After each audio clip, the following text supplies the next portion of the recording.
कि आप money and banking chapter में फुल मार्क्स लाना चाहते हो?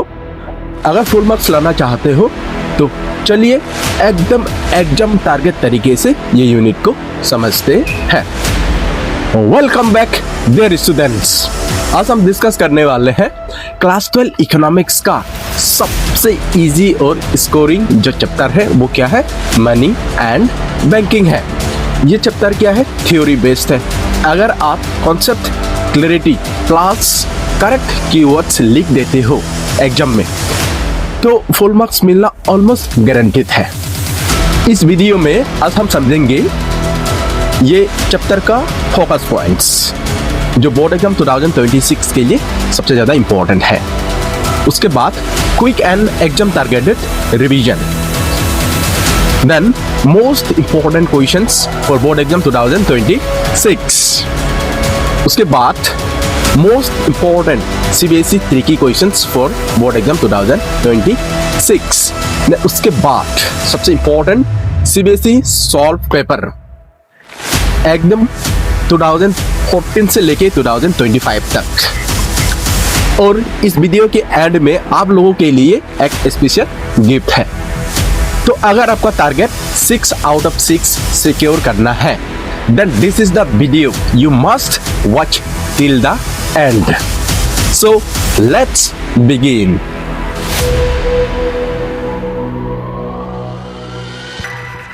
सबसे पहले हम लोग एग्जाम फोकस पॉइंट्स को देखते हैं। क्या किया, कहाँ में आपको ज्यादा फोकस करना है। ये देखिए, सबसे पहले आपका फोकस कहाँ में होना चाहिए? ये फंक्शंस ऑफ मनी में, जितने भी फंक्शंस है उसमें आप अच्छी तरीके से फोकस कीजिए। उसके बाद कहाँ में देखना है आपको? मनी जो सप्लाई है, मनी सप्लाई और उसका कंपोनेंट्स का ऊपर में। उसके बाद credit creation bye commercial bank, जो प्रोसेस है कॉमर्शियल बैंक्स कैसे क्रेडिट क्रिएट करते हैं, इसमें आपका फोकस होना चाहिए। देन उसके बाद जो सेंट्रल बैंक्स के टूल, जितने भी मनीटरी टूल्स है, स्पेशली ऐसे दो टोटल 7 मनीटरी टूल्स है स्पेशली, तो उसके अलावा एडिशनल 2-3 मनीटरी टूल्स है जो क्वालिटेटिव टूल्स है। तो वो सब में से भी आपका फोकस ज्यादा कहाँ में होना चाहिए? यहाँ में एक हो गया कैश रिजर्व रेशियो, उसके बाद स्टैट्यूटरी लिक्विडिटी रेशियो का ऊपर में, रेपो रेट और रिवर्स रेपो रेट का ऊपर में आपका फोकस ज्यादा होना चाहिए। ठीक है, अभी हम लोग थोड़ा सा ये जो यूनिट है एकदम एग्जाम टारगेटेड क्विक रिवीजन कर लेते हैं पूरा का पूरा यूनिट का। सबसे पहले देखिए meaning of money. Meaning of money क्या है? मनी का मीनिंग क्या है? So money is defined as anything that serve as medium of exchange, store of value, measure of value and a standard way for payment. Then उसके बाद जो functions है, 4 important functions है मनी का। क्या क्या है? एक है मीडियम ऑफ एक्सचेंज, उसके बाद है स्टोर ऑफ वैल्यू, उसके बाद क्या है? मेजर ऑफ वैल्यू, देन उसके बाद standard of deferred payment, the payments which are made in future. उसके बाद देखिए अभी उसके बाद क्या है हम लोग का? ये फॉर्म्स ऑफ मनी। ये सब बहुत इंपॉर्टेंट है। फॉर्म्स ऑफ मनी क्या क्या है? देखिए फॉर्म्स ऑफ मनी, पहला जो फॉर्म है वो क्या है? Fiat money and fiduciary money. अभी फिएट मनी क्या है? देखिए fiat money refers to that money which is issued by order और authority of the government. Then उसके बाद फिड्यूशियरी मनी क्या है? It is that money which is accepted as a medium of exchange because of the trust between the payer and the payee. Then जो second group ऑफ जो forms of money है वो क्या है? Full bodied money and credit money. अभी full bodied money क्या है? It refers to the money in terms of coins whose commodity value is equal to the money value as and when these are issued. Then credit money क्या है? Credit money refers to that money which money value is more than commodity value, जिसका money value commodity value से ज्यादा होता है। Then next जो section है वो क्या है? Supply of money. उसका मीनिंग क्या है? सप्लाई ऑफ मनी का मीनिंग देखिए। So supply of money is defined as the total stock of all forms of money. All forms of money क्या क्या है? पेपर मनी है, कॉइन्स है, डिमांड डिपॉजिट्स है which are held by the public at a particular point of time. And money supply ये follow concept नहीं है, ये क्या है? स्टॉक कॉन्सेप्ट, क्योंकि ये एक पर्टिकुलर पॉइंट ऑफ टाइम में मेजर किया जाता है। और जो मनी आरबीआई के पास, गवर्नमेंट के पास, जितने भी कमर्शियल बैंकों के पास जो पैसा होता है वो मनी सप्लाई में इंक्लूड नहीं किया जाता है। उसका पीछे का रीजन क्या है? The rational behind considering money supply as held by the public is to separate the producers of money from those who are use money to fulfil their demand for money. तो इसलिए सिर्फ जो पैसा public के पास होता है, जो demand deposit, उसी को ही सप्लाई मनी इसलिए बोला जाता है क्योंकि पब्लिक मनी को यूज करते हैं अपना डिमांड को फुलफिल करने के लिए। बट जो कमर्शियल बैंक्स है, जो गवर्नमेंट है, जो आरबीआई है, ये जो मनी होता है, ये मनी को सप्लाई मनी इसलिए नहीं बोला जाता because they are the creator of money. Then अभी आते हैं ये कंपोनेंट्स ऑफ मनी सप्लाई क्या क्या बहुत इंपॉर्टेंट है कंपोनेंट्स ऑफ मनी सप्लाई में। देखिए कंपोनेंट्स ऑफ मनी सप्लाई में दो कंपोनेंट्स है, एक है currency held by the public. यहाँ में देखिए currency held by the public, it includes क्या है coins as well as paper notes, currency held by the public. Then उसके बाद आता है net demand deposits held by the commercial banks, या तो net demand deposit at banks. तो ये सब डिपॉजिट्स क्या है, these are those deposits which are payable on demand. Actually ये जो डिपॉजिट्स है ये पब्लिक का ही अर्न्ड इनकम होता है, तो ये इनकम अपने अकाउंट्स में डिपॉजिट करते हैं। तो जब जब पब्लिक डिमांड करेंगे ये सब जो मनी होता है ये क्या होता है, पेबल होता है ऑन डिमांड। ये है डिमांड डिपॉजिट्स। उसके बाद ये सबसे जरूरी है क्या है, मेजर्स ऑफ मनी सप्लाई। क्या क्या है ये देखिए, measures of money supply total RBI के द्वारा हम लोगों का काउंट्री में मनी को चार तरीके से मेजर किया जाता है। क्या क्या है वो, M1, M2, M3 and M4। अभी M1 क्या है, M1 इक्वल क्या होता है, C plus DD plus OD, that is C means currency held by the public, DD means demand deposit with the bank, फिर उसके बाद अदर डिपॉजिट्स। तो ये सब हो गया M1। फिर उसके बाद M2 में क्या क्या आता है, देखिए M2 में M1 plus saving deposits with the post offices. M2 में M1 जितने भी आइटम्स है सारा का सारा आइटम्स रहेगा M1 का, और प्लस उसके बाद क्या रहेगा, saving deposits with the post offices. Then उसके बाद आता है M3। देखिए M3 में देखिए क्या है, ये M3 में क्या क्या है, M3 equal M1 plus net time deposits of commercial banks. उसके बाद जो M4 है, M4 में क्या क्या चीजें होता है, M3 plus total deposit with the post offices but excluding क्या है, नेशनल सेविंग सर्टिफिकेट्स। ये 4 मेजर्स ऑफ मनी सप्लाई को आप जरूर याद रखिए अच्छी तरीके से। देन यहाँ में भी क्या होता है कि जो M3 मेजर होता है, क्या है ये M3 मेजर जो होता है is known as aggregate monetary resources of the country. अभी कौन सा मेजर शो करता है एग्रीगेट ये मॉनेटरी रिसोर्सेज हम लोगों का कंट्री का, वो है M3 मेजर। देन उसके बाद M3 and M4 are known as broader concept of money. अगर क्वेश्चन आता है कि what do you mean by broad money, broad money means क्या है, ये M3 एंड M4 ये दोनों मेजर को बोला जाता है ब्रॉड मनी। देन उसके बाद M1 and M2 are narrow concept of money. अगर व्हाट इज नैरो मनी अगर बोला जाता है तो आपको लिखना है M1 एंड M2 को ही क्या बोला जाता है, ये नैरो मनी बोला जाता है। देन उसके बाद और एक चीज क्या है इसमें, ये देखिए हाई पावर्ड मनी और रिजर्व मनी किसको बोला जाता है। तो यहां से बहुत बार क्वेश्चन सीबीएसई बोर्ड एग्जाम में आ चुका है। क्या है ये, it is the sum of currency held by the public and cash reserves of the bank. ये क्या है, ये जो करेंसी है पब्लिक के पास होता है और जो कैश रिजर्व्स कमर्शियल बैंकों के पास रहता है, ये दोनों को जोड़ के ही क्या बोला जाता है, ये हाई पावर्ड मनी बोला जाता है। जैसे कि H equal C plus R, that is C means currency held by the public and R means reserve of the banks। उसके बाद आते हैं प्रोसेस ऑफ क्रेडिट क्रिएशन या तो process of money creation bye the commercial banking system. उसका process क्या है, अभी ये सबसे पहले देखते हैं ये कमर्शियल बैंक्स क्या है। A commercial bank is a financial institution which accepts deposits from the public and gives loans for purpose of consumption and investment. ये है क्या, कमर्शियल बैंक्स जो डिपॉजिट को एक्सेप्ट भी करते हैं और लोन भी प्रोवाइड कराते हैं। देन उसके बाद जो कंडीशंस है, कोई भी इंस्टीट्यूशन एक बैंक होने के लिए वो क्या है, तो essential conditions to become a bank, उसके लिए क्या क्या होना पड़ेगा, पहला कंडीशन है एक्सेप्टिंग डिपॉजिट्स एक्सेप्ट करना होगा। उसके बाद एडवांसिंग लोन्स, फिर लोन भी एडवांस करना होगा, तब जाके ही कोई भी इंस्टीट्यूशन एक बैंक बन जाता है।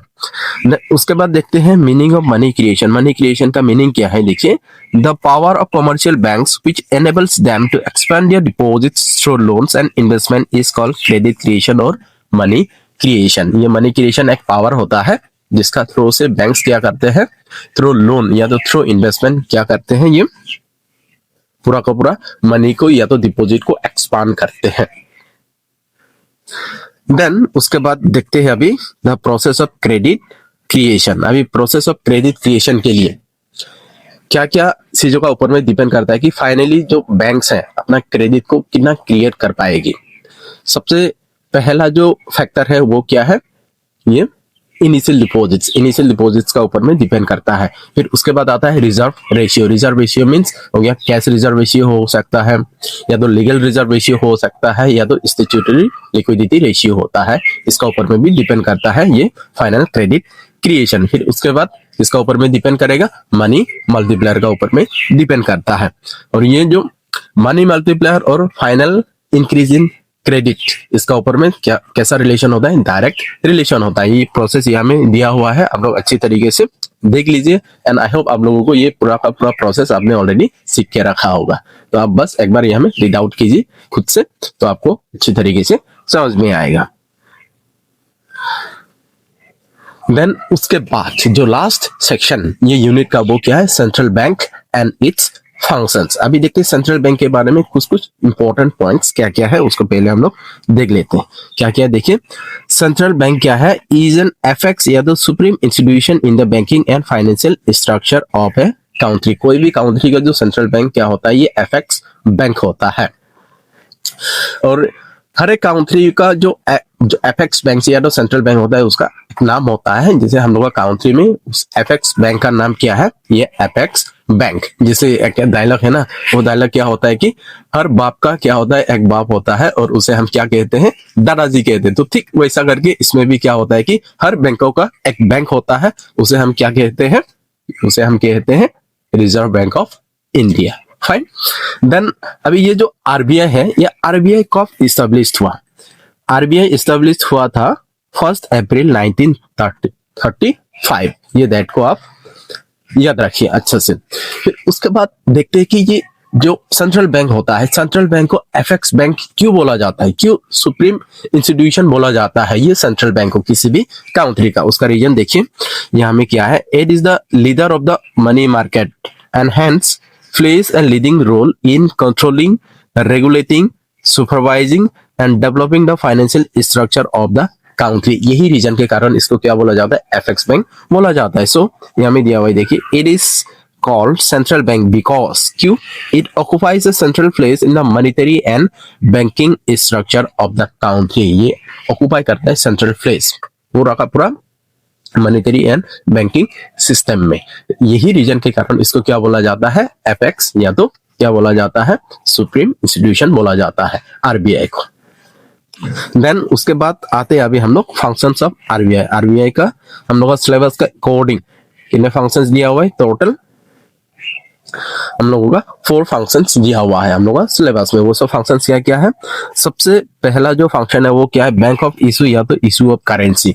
तो ये आरबीआई का सोल रेस्पॉन्सिबिलिटी है कि कंट्री का करेंसी को क्या करे, इशू करे, except 1 rupee note and coins जो मिनिस्ट्री ऑफ फाइनेंस के द्वारा इशू किया जाता है।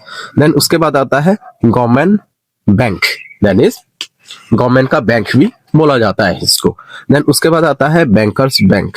अब ये भी बोला ना मैंने, बैंकर्स बैंक, हर बैंकों का एक बैंक होता है, उसे आरबीआई कहते हैं। देन उसके बाद आता है ये क्या है, कंट्रोल ऑफ क्रेडिट। सो ये सबसे इंपॉर्टेंट है, control of credit function of the central bank.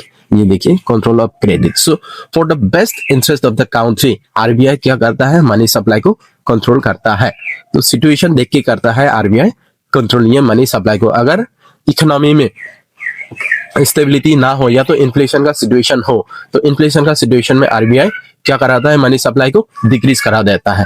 फिर उसके बाद जो डिप्लेशनरी सिचुएशन में आरबीआई मनी सप्लाई को क्या करा देता है, इंक्रीज करा देता है। तो इसके लिए मनी सप्लाई को कैसे इंक्रीज करता है, कैसे डिक्रीज करता है, उसका अलग अलग मॉनेटरी टूल्स है, क्वालिटेटिव टूल्स है, क्वांटिटेटिव टूल्स है।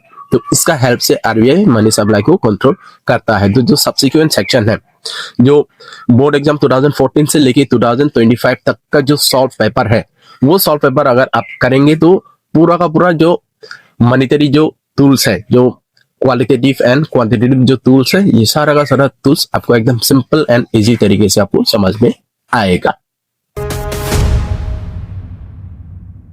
उसके बाद अभी देखते हैं ये जो सीबीएसई बोर्ड एग्जाम 2026 के लिए सबसे मोस्ट इंपॉर्टेंट क्वेश्चंस आपको क्या हमें ज्यादा से ज्यादा फोकस करना है। अभी देखते हैं वो सब क्वेश्चंस क्या क्या है। ये हमें देखिए सब मनी सेक्शन से देखिए what is the barter system and discuss it's drawback. Barter system क्या है, उसका ड्रॉबैक्स क्या क्या है। How does money overcome the shortcomings of barter system. जो बार्टर सिस्टम में जो भी शॉर्टकमिंग्स थे वो सब शॉर्टकमिंग्स को कैसे सॉल्व करता है ये मनी। देन उसके बाद आता है explain the following functions of money. क्या क्या है, medium of exchange, major of value और स्टैंडर्ड ऑफ डेफर्ड पेमेंट और स्टोर ऑफ वैल्यू। ठीक है। देन उसके बाद जो लास्ट क्वेश्चन है मनी सेक्शन का, define money, what is mean bye money supply, discuss in brief, currency held by the public, net demand deposit held by the commercial banks. ये सब important questions है, आप ये सब क्वेश्चंस में ज्यादा से ज्यादा फोकस कीजिए। देन उसके बाद अभी बैंकिंग सेक्शन में देखते हैं ये क्या क्या इंपॉर्टेंट क्वेश्चन है। सबसे पहला जो क्वेश्चन है वो क्या है, what is mean by commercial bank, what are the two essential conditions for an institution to become a bank. थोड़ी देर पहले मैंने आप लोगों को बोल दिया था। देन उसके बाद आता है explain the concept of money creation और credit creation done by commercial banks with the help of an example. Then what is mean by central bank, why is it known as FX body. Okay. Then उसके बाद आता है discuss the difference between central bank and commercial bank. ये central bank और commercial bank के बीच में क्या डिफरेंस होता है। उसके बाद explain the following functions of central bank. क्या क्या है, ये करेंसी अथॉरिटी और बैंक ऑफ इशू। उसके बाद bankers to the government, bankers bank and supervisor. उसके बाद controller of money supply and credit. Then next question क्या है, what are open market operations, what is their effect on the availability of credit। then उसके बाद what is repo rate, reverse repo rate क्या है, bank rate policy क्या है, how do they work as methods of credit control। इस तरीके से exam में पूछा जाता है क्वेश्चंस। then उसके बाद then how does change in margin requirements help in controlling credit। then last question देखते हैं define cash reserve ratio and statutory liquidity ratio। then how do they work as methods of credit control। तो ये सब कुछ कुछ very important questions हैं जो questions को आप अच्छी तरीके से सॉल्व करके ज्यादा से ज्यादा ट्राई कीजिए ये सबको एकदम याद रखने के लिए। अभी देखते हैं सीबीएसई मोस्ट ट्रिकी क्वेश्चंस। तो ये सब ट्रिकी क्वेश्चंस यहाँ में दिया हुआ है, तो इसका आंसर ये ट्रिकी क्वेश्चंस के बाद दिया हुआ है, आप लोग आंसर को चेक कीजिए। तो यहाँ में आप क्या कीजिए, स्क्रीनशॉट मार के रखिए, क्वेश्चन को अच्छी तरीके से ट्राई कीजिए ये सब क्वेश्चंस क्या क्या है, फिर उसका आंसर का एक्सप्लेनेशन भी दिया हुआ है, आप वहां से आराम से देख सकते हैं। तो ये सब क्वेश्चंस देख लीजिए आप लोग। पहले ये क्वेश्चन नंबर 1, देन उसके बाद आप लोग स्क्रीनशॉट मार के रखिए। देन आता है क्वेश्चन नंबर 2 है ये, देन उसके बाद आता है ये देखिए क्वेश्चन नंबर 3। हम लोग पहले इसका स्क्रीनशॉट मार के रखिए। देन उसके बाद अभी देखते हैं ये क्वेश्चन नंबर 4। ये डायग्राम में क्या दिया हुआ है देखिए, ये डायग्राम क्वेश्चन है, यहाँ में ऐसा करके दिया हुआ है, डायग्राम को देखिए यहाँ में। फिर उसके बाद क्या दिया है, जो ऑप्शन दिया हुआ है कि ये one of the serious limitation in the system shown in the image. दो सीरियस लिमिटेशन, ये जो इमेज क्या दिखा रहा है, ये बार्टर सिस्टम दिखा रहा है ये इमेज। तो ये बार्टर सिस्टम का जो एक सीरियस जो क्या है, जो लिमिटेशन है वो क्या है, इसमें एक दिया हुआ है देखिए, lack of common units of measurement, उसके बाद स्टैंडर्ड ऑफ डेफर्ड पेमेंट, उसके बाद possibility of double coincidence of one and facilitated storage of goods. तो ये सब में से कौन सा लिमिटेशन है आप देख लीजिएगा इसको। देन उसके बाद question number 5, match the following, आपको मैचिंग करना है। तो यहाँ में बहुत सारे ऑप्शंस दिया हुआ है इसमें, तो ये ऑप्शन में से कौन सा सही होगा अब इसको देख लीजिएगा। देन यहाँ में देखिए उसके बाद जो नेक्स्ट जो क्वेश्चन है वो क्या है, ये है क्वेश्चन नंबर 6। यहाँ में देखिए हम लोग क्या कीजिए, ये क्वेश्चन को स्क्रीनशॉट मार के रखिए, और उसके बाद ट्राई कीजिए समझने के लिए क्या है, क्योंकि आंसर दिया हुआ है पूरा एक्सप्लेनेशन के साथ। देन उसके बाद अभी देखिए ये क्वेश्चन नंबर 7, इसमें देखिए ये क्वेश्चन नंबर 7। देन उसके बाद आते हैं अभी ये क्वेश्चन नंबर 8, देखिए क्या लिखा हुआ है क्वेश्चन नंबर 8 में, explain lender of last resort function of the central bank. Last resort function of the central bank क्या है? जब कोई भी कमर्शियल बैंक फाइनेंशियल क्राइसिस में होता है, so as a lender of last resort RBI इन लोगों को ये लोन देके या तो क्रेडिट फंड्स देके इन लोगों को रिवाइव कराता है। यही फंक्शन को बोला जाता है lender of last resort. Then उसके बाद देखते हैं, ये भी डायग्राम क्वेश्चन है। क्या दिया हुआ है ये क्वेश्चन में? देखिए इसमें दिया हुआ है कि read the given image carefully. ये इमेज को देखिए, यहाँ में क्या है? Bank rate max loan costlier. अगर बैंक रेट इंक्रीज होता है तो लोन कॉस्टलियर होता है। फिर रेपो रेट इंक्रीज होने से क्या होता है? शॉर्ट टर्म जो बोरोइंग्स होता है वो कॉस्टलियर होता है। देन ओपन मार्केट ऑपरेशन अगर सेल किया जाता है तो ये क्या किया जाता है? ये लिक्विडिटी को एब्जॉर्ब किया जाता है। तो यही दोनों में से क्या करना है आपको? Explain any two of this measure and how they help in controlling inflationary pressure. कोई भी दो मेजर को आपको एक्सप्लेन करना है और ये इन्फ्लेशनरी प्रेशर को ये कैसे सॉल्व करता है। देन उसके बाद ये क्वेश्चन देखिए क्या दिया हुआ ये क्वेश्चन में। In July the RBI observe rapid credit growth leading to high consumer spending and a surge in aggregate demand. Consumer का हाई स्पेंडिंग है और इसके कारण क्या हो गया? एग्रीगेट डिमांड इंक्रीज हो गया। Then to reduce the inflationary pressure RBI announce changes in both CRR and SLR. फिर आरबीआई ने सीआरआर और ये एसएलआर में चेंज का अनाउंस कर देता है। फिर उसके बाद अब क्वेश्चन क्या है कि explain how change in CRR and SLR can help the RBI control inflation in such a scenario। That means inflationary pressure को ठीक करने के लिए ये जो CRR और SLR कैसे हेल्प करेगा RBI को? ये तो बहुत सिंपल क्वेश्चन है। देन उसके बाद देखते हैं क्या है ये क्वेश्चन कि यहाँ में दिया है commercial banks are crucial to monetary system of a nation like India। It multiply money through loans। Obviously through loan से मनी को मल्टीप्लाई करते हैं। देन क्या दिया है question? Justify the statement by taking suitable example. जो process of credit creation है वही एग्जांपल को यहाँ में देना है। देन जो नेक्स्ट क्वेश्चन क्या दिया है देखते हैं ये। From the table given below find 1 and 2। ये जो 1 और ये 2 का वैल्यू फाइंड आउट करना है। तो इसमें एलआरआर अगर 10 है तो इसका जो मनी मल्टीप्लायर कितना होगा? 10 होगा। तो यहाँ में एलआरआर यहाँ में 5000 है और लोन कितना जाएगा और जो डिपॉजिट कितना जाएगा। अगर एलआरआर दिया है तो हम लोग आराम से फाइंड आउट कर सकते हैं इसका जो फाइनल इंक्रीज इन मनी। अभी उसके बाद देन क्वेश्चन क्या है इसमें दिया हुआ है देखिए। Give 3 differences between commercial banks and central bank. Commercial bank और ये सेंट्रल बैंक का बीच में क्या डिफरेंस है? देन अभी देखते हैं इसका आंसर यहाँ में दिया हुआ है। देखिए यहाँ में अच्छी तरीके से ये सबको स्टडी कीजिए। यहाँ में पूरा एक्सप्लेनेशन के साथ आंसर दिया हुआ है। आप लोग स्क्रीनशॉट मार के रखे ये सब आंसर का। देखिए फिर जो क्वेश्चन नंबर 2 के लिए ये है। फिर उसके बाद ये हो गया क्वेश्चन नंबर 3 का आंसर ये है। देन उसके बाद तो यहाँ में दिया क्वेश्चन नंबर 4 का आंसर दिया हुआ है इसमें एक्सप्लेनेशन के साथ। देन उसके बाद क्वेश्चन नंबर 5 का भी दिया हुआ है एक्सप्लेनेशन के साथ। आपको एकदम समझने में कोई भी प्रॉब्लम नहीं होगा, आंसर साथ में दिया हुआ है। और कॉमन मिस्टेक्स, बच्चे क्या क्या कॉमन मिस्टेक्स करते हैं उसके बारे में भी दिया हुआ है। देन उसके बाद क्वेश्चन नंबर 6 का आंसर यहाँ में दिया हुआ है। हम लोग स्क्रीनशॉट मार के रखिए।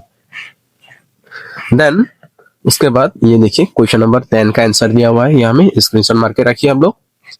देन उसके बाद क्वेश्चन नंबर 11 का आंसर यहाँ में दिया हुआ है। इस तरीके से हम लोग स्क्रीनशॉट मार के रखिए। इसमें ऐसा करके दिया हुआ है। देखिए थोड़ा सा इंक्रीज करा देता हूँ। ओके, फिर ऐसा करके ये होगा। नहीं, उसके बाद अभी सबसे जो इम्पोर्टेंट टॉपिक है, जो अगर आप ये सीबीएसई बोर्ड क्वेश्चंस अगर 2014 से लेके ये 2025 तक का क्वेश्चन अगर आपने सॉल्व कर लिया, अगर अच्छे से देख लिया, यहाँ में जितने भी क्वेश्चंस दिया हुआ है पूरा का पूरा यूनिट का हर एक टॉपिक इंक्लूडेड है ये सब क्वेश्चंस में। अगर सिर्फ आप यही बोर्ड क्वेश्चंस को ही अगर आप अच्छी तरीके से स्टडी करते हैं, अच्छे से प्रिपेयर करते हैं ये सब क्वेश्चंस को, तो आपको जो ये यूनिट का 6 आउट ऑफ 6 मिलना बिल्कुल गारंटीड होगा। फाइन। अगर आपको ये वीडियो अगर इंफॉर्मेटिव लग रहा है तो प्लीज चैनल को सब्सक्राइब और ये वीडियो को एक लाइक जरूर कर दीजिएगा। तो देखते हैं ये सब क्वेश्चंस क्या क्या है। तो क्योंकि साथ में सॉल्व है, साथ में आंसर भी दिया हुआ है, तो आप लोग पहले से ऑलरेडी पढ़ चुके हैं, क्योंकि ये रिविजनरी वीडियो है, तो मैं अभी ये क्वेश्चंस को मैं रीड आउट नहीं करूंगा, समझाऊंगा नहीं, दिया हुआ है, आप आराम से समझ जाएंगे, एकदम सिंपल लैंग्वेज में, एकदम सिंपल इजीएस्ट तरीके से इसका आंसर दिया हुआ है, आपको समझने में कोई भी प्रॉब्लम नहीं होगा। आप लोग क्या कीजिए, सिर्फ ये सबका स्क्रीनशॉट मार के रखिए। ये 2014 के क्वेश्चन से देखते हैं, ये 2014 में ये सब क्वेश्चन है। जो क्या क्वेश्चन है यहाँ में देखिए, व्हाट आर डिमांड डिपॉजिट्स, बहुत ही सिंपल है। Then explain the significance of store of value, explain the significance of medium of exchange. Then उसके बाद आता है डिफाइन मनी सप्लाई, इसमें दिया हुआ है define money supply and it's components, आराम से हो जाएगा। फिर उसके बाद यहाँ में क्या दिया है, explain the lender of last resort function of central bank, ये दिया हुआ है। ये सब क्वेश्चंस है कहाँ का, 2014 में आया हुआ। उसके बाद अभी आते हैं 2015 में क्या क्या क्वेश्चंस आया देखते हैं। Explain bank of issue function of central bank, उसका ऑप्शनल क्वेश्चन क्या आया है, एक्सप्लेन गवर्नमेंट बैंक जो फंक्शन है सेंट्रल बैंक का, उसको एक्सप्लेन करना है। देन उसके बाद आता है ये क्वेश्चन क्या दिया है, ये एप्लीकेशन टाइप क्वेश्चन है। ये क्या है, government of India has recently launched Jan Dhan Yojana aimed at every household in the country to have at least one bank account, explain how deposits made under the plan are going to affect national income of the country. 4 marks का क्वेश्चन है, तब अच्छी तरीके से answer दिया हुआ है, आप लोग देख लीजिए इसको। देन उसके बाद अभी आते हैं 2016 में क्या क्या क्वेश्चन आया, तो ये सब 2016 के क्वेश्चन है, आप लोग देख लीजिए ये सब 2016 में। ये देखिए 2016 के क्वेश्चंस, ठीक है। देन उसके बाद देखते हैं अभी 2017 में क्या क्या क्वेश्चंस है, हम लोग स्क्रीनशॉट मार के आराम से प्रिपेयर कीजिए एग्जाम के लिए। तो ये सब हो गया 2017, ये देखिए। देन उसके बाद ये आ रहा है, ये सब हो गया 2017 के क्वेश्चंस। देन उसके बाद 2018 में क्या क्या क्वेश्चंस आया देखते हैं, ये सब क्वेश्चंस है 2018 का, देखिए स्क्रीनशॉट मारिए इसका। देन ये सिर्फ 2018 में इतना ही क्वेश्चन आया। देन आते हैं अभी 2019 में, ये 2019 में ये सब क्वेश्चन है, एक ही क्वेश्चन आया 6 मार्क का, लेकिन ऑप्शन भी रहा ये क्वेश्चन का, ये है, और ये इसका ऑप्शनल क्वेश्चन है, ये ऐसा करके। देन नेक्स्ट आते हैं अभी 2020 में, ये सब है 2020 में, क्योंकि 2020 में जो 1 मार्क के क्वेश्चन 4 मार्क्स से क्वेश्चन आया था, 1 मार्क्स से 2 क्वेश्चन और 4 मार्क्स का एक क्वेश्चन, टोटल 6 मार्क्स। तो इस तरीके से क्वेश्चन अब स्क्रीनशॉट मार के रखिए, ये हो गया। देन अलग अलग सेट का भी क्वेश्चंस दिया हुआ है इसमें, हर एक क्वेश्चंस। देन उसके बाद 2022, ये 2022 में ये स्पेशली जो जितने भी क्वेश्चन है सब मल्टीपल चॉइस क्वेश्चन है, जो टर्म 1 में आया था, ये जो चैप्टर, ये देखिए टर्म 1 में सब एमसीक्यू है। ये देखिए क्वेश्चन नंबर 3 से लेके क्वेश्चन नंबर 4, देन उसके बाद ये क्वेश्चन नंबर 5, क्वेश्चन नंबर 6, ये देखिए ये हो गया। देन ये क्वेश्चन नंबर 8 लास्ट जो क्वेश्चन है ये है, स्क्रीनशॉट मार के रखिए। देन उसके बाद आते हैं 2023 में क्या क्या क्वेश्चन आए, ये देखिए 1 से लेके ये सब क्वेश्चन है। देन उसके बाद जो नेक्स्ट पार्ट है, ये क्वेश्चन नंबर 3 का, ये 3 मार्क्स का क्वेश्चन आया था। देन अभी आते हैं हम लोग 2024 में देखिए एमसीक्यूज, 2 एमसीक्यूज, फिर उसके बाद ये क्वेश्चन नंबर 3 में देखिए ये सब है। देन उसके बाद ये क्वेश्चन नंबर ये 2025 में क्या क्या आया था, ये देखिए ये 2025 का क्वेश्चन है, आप लोग स्क्रीनशॉट मार के रखिए, ये देखिए यहाँ तक। फिर इसके क्वेश्चन नंबर 3 लास्ट क्वेश्चन ये आया था, ये लास्ट ईयर 2025 में।